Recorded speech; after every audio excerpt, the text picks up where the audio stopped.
Welcome to the Big Three, where we get to talk about this week's sermon from North Boulevard Church of Christ in Murfreesboro, Tennessee. We'll take questions and make observations from you, me, Eric, and this week's special guest, Kayla Barrett. Hey, it's great to be with you guys. Yay, we're glad you're here. Introduce yourself. Tell us a little bit about yourself.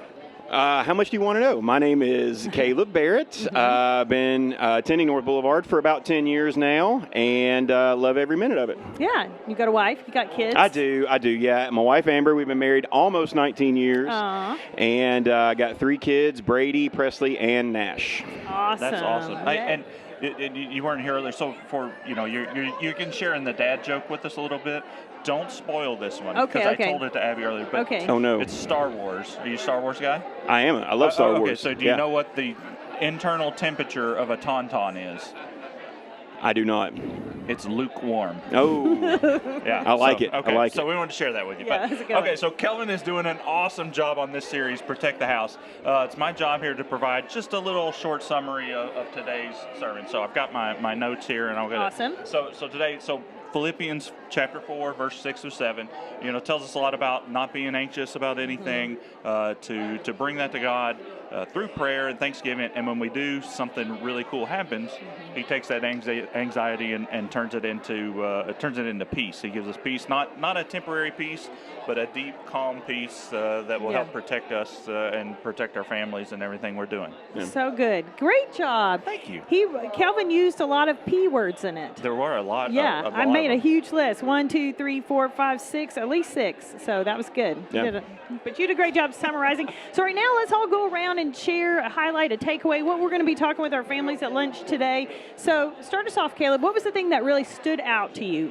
Yeah, so what really stood out to me was God knows your anxious thoughts, but desires to hear your anxious thoughts. Yes. And as a parent, I really desire to hear what's going on in our children's lives. And so the more that they talk to us, the better I feel about being able to help them. Yeah, because you've got a couple of teenagers, and then you've got almost first grader? No, Second he grader? weighs almost second grader. Almost second grader. Oh, my goodness. Can't believe it. So, those teenagers, boy, they can be as mean as snakes, but then they're anxious about something. That's right. And if you exactly. can get them to talk to you about it. Right. Well, even the 7-year-old, when he's mean as a snake, he's anxious too. So all of them, for sure. Absolutely. Yeah. Do you guys see a lot of anxiety in your kids? I mean, does this ring true to you? I think everybody does. Yeah. Yeah. I feel like at in our different kids times. especially. It's identifying what that looks like in the kids, though, right? They don't all all respond the same way. That's right. It's different for everybody. Right. Okay, so Eric, what stood out to you? Okay, so I've always had I loved at the beginning when he talked about making it personal and taking it. I've had a group of friends. It started out kind of as a joke thing we were doing for a while, but it became we practice Let It Go Friday. Oh. So, whatever happens on Friday, it's not going to ruin my weekend. Yeah. So, and what's funny is, one of the guys sent me a picture on Friday of his mower in a pond. He was mowing, and it went into the pond, and he was like, hey, but it's Friday.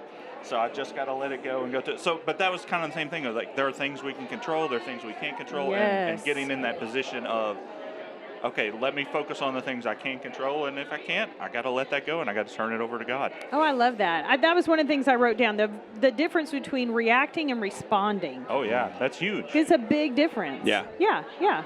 And when he talked about it at the very beginning, we talk about this verse, I think, a lot. We kind of pull it out, just like rejoice in the Lord always. We pull that out. We pull out a lot in Philippians 4, but I'd never put it together with that Euodia Syntyche issue. Right. But it's right after it. It's spot on. Yeah. I'd never put it together before. And so I thought about that, like how Paul knew that conflict resolution is stressful. So he's like, okay, you've got these 2 women for whatever reason are in conflict. Right. And it's causing anxiety for what? I mean, I kind of want to know what was going on. Don't we all? You want the already said, dish. Tiki, what were y'all doing? That's right. So I love that. Another thing I wrote down was how he said anxiety wants to keep you in the future, but we're not meant to live That's right. there. We're not meant to be there. Does that speak to y'all? Oh, yeah, for sure. Yeah. Absolutely. Because that's what we're always, what if this, what if this, what if, okay, just hang on a second. Let's deal with what does happen and what we can do. Yeah. Yeah, and I think he gave us a good tool for that when you start going that direction is to spend some time being thankful. Right. What a difference gratitude makes. Absolutely does. Yeah. Yeah.